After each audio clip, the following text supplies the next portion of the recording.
Go yard. I got so much motherfucking design on right now. Break it down, bring it back, make it clap. I got 3 old thoughts, new guap, wear that thing. Bitches on my line, and you know. Assalamualaikum, halo semuanya. Perkenalkan, nama saya Delinda Makfira Audrey Rizantara, NIM 2231411134, kelas 2D. Saya mahasiswi dari program studi pendidikan guru madrasah ibtidaiyah, Fakultas Ilmu Tarbiyah, UIN Raden Mas Said, Surakarta. Video ini dibuat untuk memenuhi tugas mata kuliah bimbingan konseling. Serta di sini saya akan menyampaikan 3 topik bahasan, antara lain yang pertama yaitu sejarah bimbingan konseling di Indonesia, yang kedua tujuan dan fungsi bimbingan konseling, dan yang terakhir yaitu asas-asas dan bidang-bidang dalam bimbingan konseling. Baik, langsung saja kita memasuki ke pembahasan yang pertama, yaitu sejarah bimbingan konseling. Bimbingan konseling dimulai di Amerika Serikat pada abad ke-19 atau lebih tepatnya di tahun 1908 dengan adanya Vocational Bureau yang didirikan oleh Frank Parson. Beliau ini memiliki julukan Father of the Guidance Movement in American Education. Pada awalnya, bimbingan konseling ini dikenal dengan berdirinya tadi Vocational Bureau atau Biro di bidang profesi dan ketenaga kerjaan. Tujuannya yaitu untuk membantu para pemuda dalam memilih karir atau pekerjaan sesuai dengan keahlian mereka atau minat mereka. Adapun tujuan lainnya untuk membantu dan melatih para guru untuk memberikan layanan bimbingan di sekolah. Sampai pada akhirnya, biro atau bimbingan ini berkembang dan meluas menjadi disiplin ilmu yang bervariasi. Keilmuan tersebut meluas pada berbagai atau di pelosok belahan dunia ini. Lalu diterapkanlah sebuah program pengembangan manusia untuk pelaksanaan program-program atau layanan di sekolah-sekolah. Nah, sedangkan sejarah di Indonesia sendiri, layanan bimbingan konseling ini sudah mulai dibicarakan pada tahun 1962. Namun, bimbingan konseling ini baru diresmikan di sekolah-sekolah yang ada di Indonesia pada sejak diberlakukannya kurikulum tahun 1975.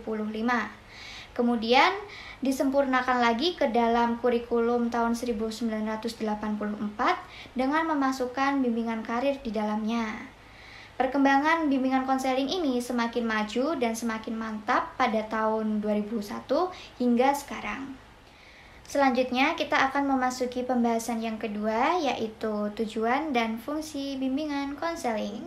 Tujuan di sini dibagi menjadi 2 macam, yaitu tujuan umum dan tujuan khusus.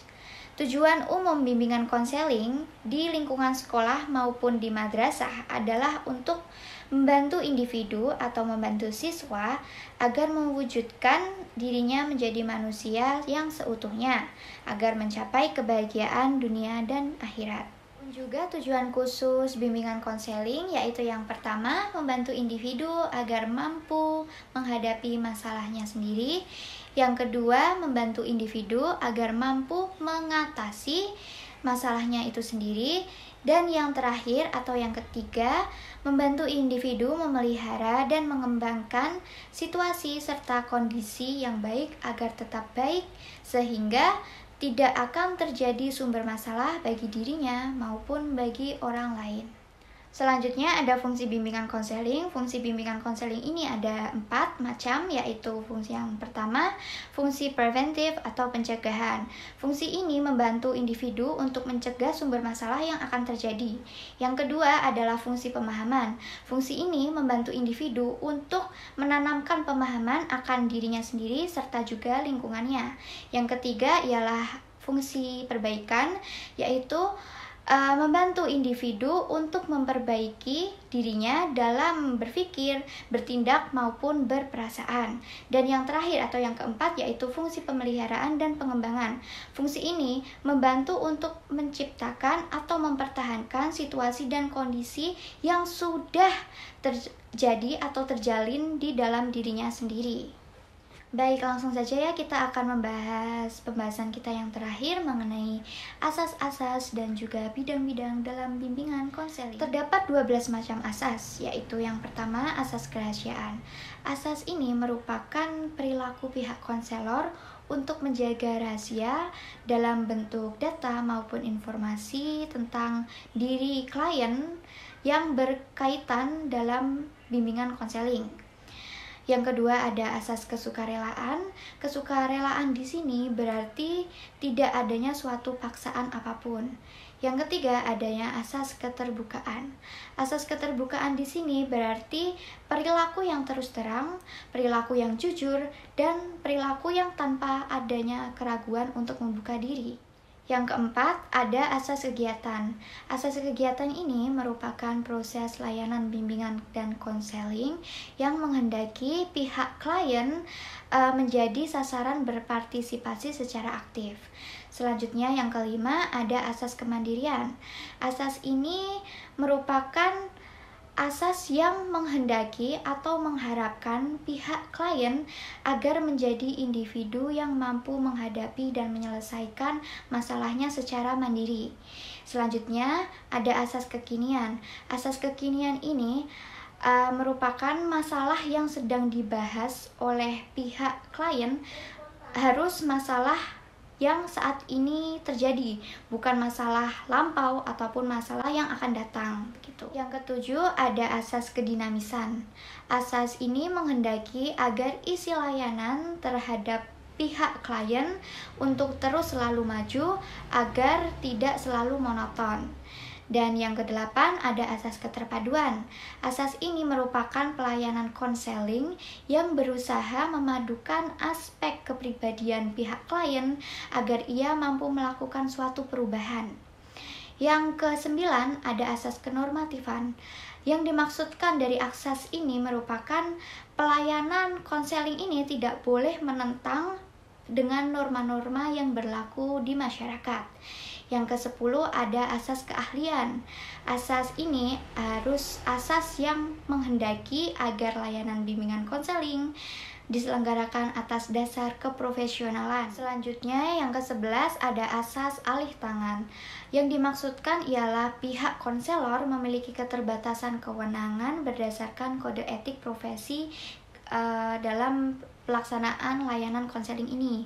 Jadi jika kasus ini sudah bukan di ranah bimbingan konseling, harus dialih tangankan. Yang terakhir yaitu Tutwuri Handayani. Asas ini merupakan pelayanan bimbingan dan konseling secara keseluruhan yang dapat menciptakan suasana yang mengayomi. Lalu ada pun juga bidang-bidang dalam bimbingan konseling. Bidang-bidang dalam bimbingan konseling ini terdapat 6 macam, yaitu yang pertama, bidang pengembangan pribadi. Yang dimaksudkan bidang pengembangan pribadi ini, bidang pelayanan ini harus membantu seorang klien untuk memahami dan mengembangkan suatu potensi yang ada di dalam dirinya sendiri. Yang kedua, yaitu pengembangan sosial. Bidang pelayanan dalam pengembangan ini membantu konseli atau pihak klien dalam memahami serta menilai hubungan sosial antara teman sebaya, keluarga, maupun lainnya. Yang ketiga yaitu bidang pengembangan belajar.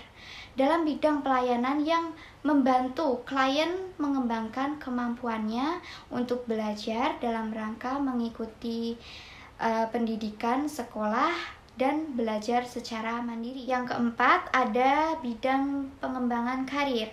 Bidang layanan ini membantu pihak klien untuk memahami dan mengenal dunia kerja ataupun dunia karir. Yang kelima ada bidang pengembangan keluarga. Bimbingan ini khusus diberikan untuk individu yang sudah berkeluarga atau sudah menikah, sehingga keluarga tersebut menjadi sebuah keluarga yang menciptakan hubungan yang harmonis. Yang keenam yaitu pengembangan beragama. Kehidupan beragama tidak hanya sekedar menampilkan nuansa spiritual atau ritual keagamaan saja, melainkan sepenuhnya mendasari aktivitas individu dalam semua bidang, bahkan menjangkau kehidupannya di akhirat. Mungkin cukup sekian yang dapat saya sampaikan. Sebelumnya saya mohon maaf karena saya menyadari bahwa dalam penyampaian materi kali ini masih banyak terdapat kekurangan karena keterbatasan yang saya miliki. Wassalamualaikum warahmatullahi wabarakatuh. Terima kasih.